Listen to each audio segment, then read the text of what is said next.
Alright, this tutorial is about setting up your Rhino model for meshing, and that includes the geometries and their textures. So the first thing we want to make sure is that we don't have duplicate geometries in our project, meaning geometries where exactly the same geometry exists in the same place. It's hard to tell when we look at this model. So this here could resemble a house. I just made it for demo purposes. A command called seldup, so setup, will show us, marked out in yellow, where we have duplicate geometries and they are not needed. We can delete them. Another thing we should not have is overlapping geometries. So here, for instance, we have this geometry intersecting with this geometry. When we render this, we see that the rendering algorithm doesn't know what it should render and we get this flicker. I believe here in this column we have the same problem. So this column protrudes into this floor and we get this render error here.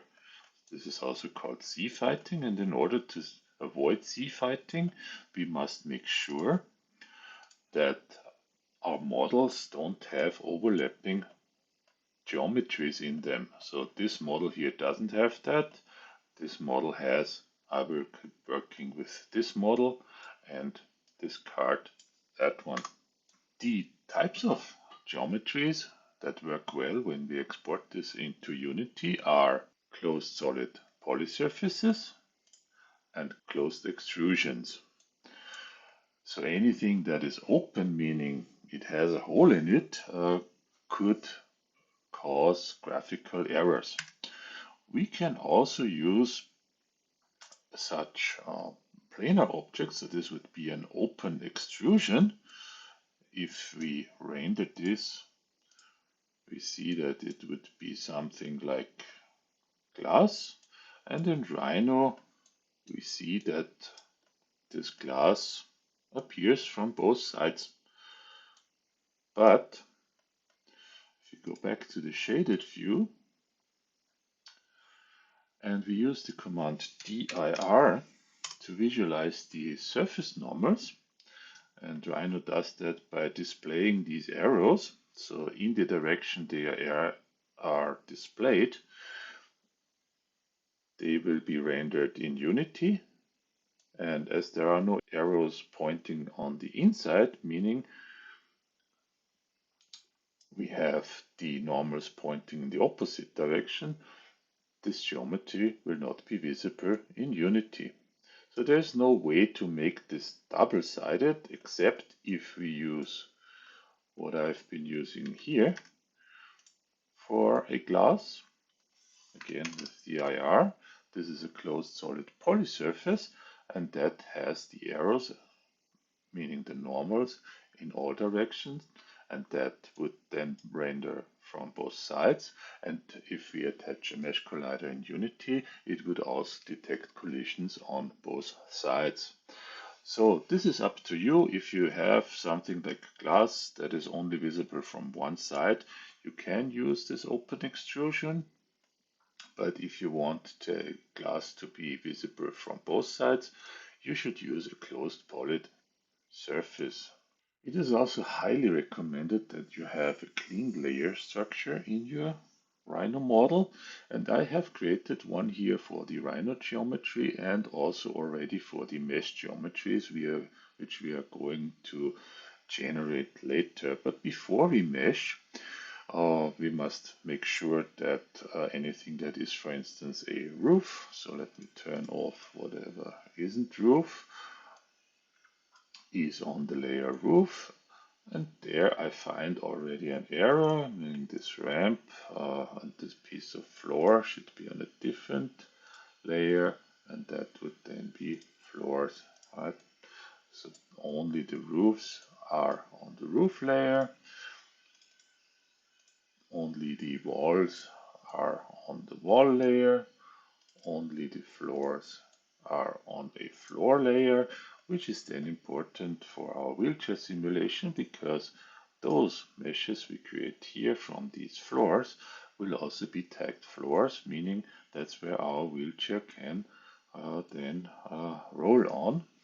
And I have also created a separate layer for the glasses because we may or may not want to add mesh colliders to them, and also their appearance is a little bit different.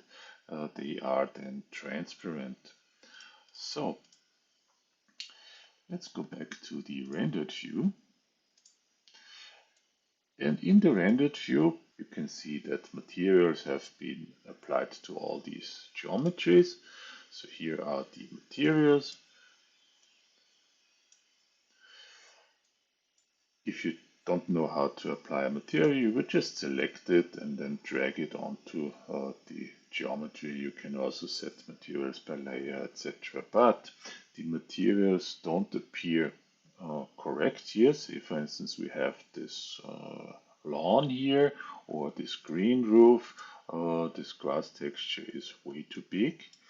What we should not do in the materials, which by the way should all be of the type custom, is perform any kind of texture scaling here in the material properties. Instead, we should correct the size and mapping of the materials by selecting the objects, then go to the render tools. There is an icon that says show mapping widgets. We can expand that, and in most cases we can apply what's called a box mapping. So let's select that. That allows us to define a box. In my case, I just use numerical values. I'm starting out by 1, using the width and the length for the same. I want this to be kept, and I want the mapping channel to be 1. And when we do that, the texture gets scaled. If we draw a larger box, the textures will be bigger. If we draw a smaller box, the textures will be smaller. Again, here with this concrete floor, we also have this texture scaling issue.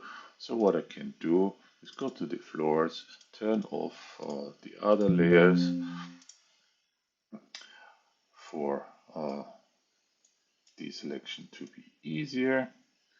And then I would select all the concrete materials. There's another way to do that too, by going into the materials tab, selecting the material, right click, select the objects. So any objects that are concrete will then be selected. And again, we perform the box mapping.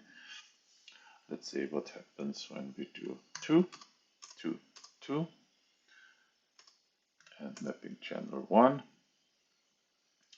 We get an evenly textured geometry. When that is done, we can go back to turning on the layers. And let's now have a look at this wood here. So this should be wooden planks that have a clear orientation, and just by applying the materials that did not happen. So we can select that wood, again provide a box mapping.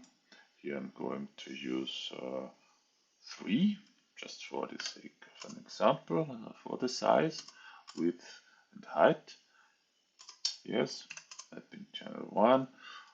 And I see that this was a box that was too large. So I will do this again. This is a smaller box, selecting the target objects, then again defining the box 1, 1, 1, capped, mapping channel 1, and the planks get smaller. But what if I'm happy with the wooden appearance here, but I actually want these wooden planks to follow that slope? So one could theoretically adjust the texture orientation here in the material, but that would only result in this also becoming sloped. So that would be a problem. And another problem is that any texture adjustments we make in the materials will not come across when we export this as an FBX file. What we can do instead is called UV mapping. So we can again go to our render tools, And there we have a command that allows us to edit the texture mapping coordinates. Let's see what that does when I select this. Um, Rhino asks us to define a rectangle, which I'm doing now. And what appears on that rectangle are all the sides of this geometry mapped on a representation of our texture. And here we can then reorient these sides on the texture, affecting the appearance. This is not ideal in the perspective view. So let me go into a orthogonal view where we see this better. Expand the top view. So here we see the sides where we want the planks to be aligned with the slope here. So we can select these sides, then use the rotate command and align them to the texture, and do the same for the opposite side. Again, rotate.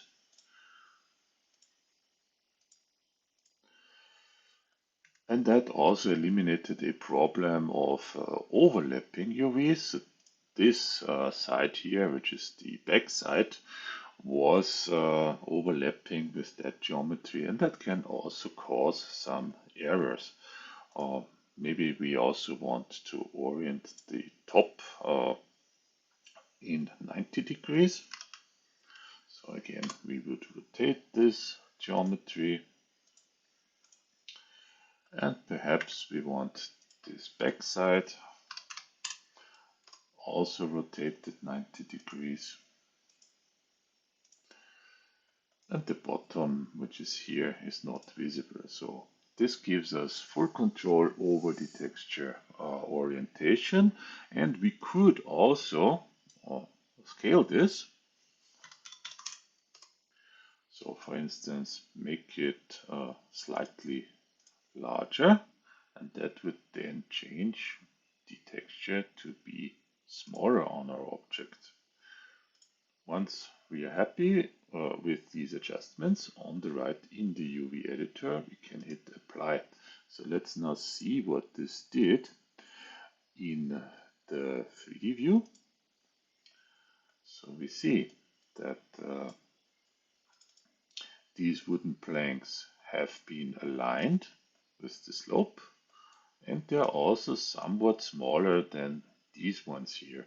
In summary, we must adjust our texture sizes, not here in the materials tab, but in the render tools tab, either by box mapping and UV mapping or just UV mapping.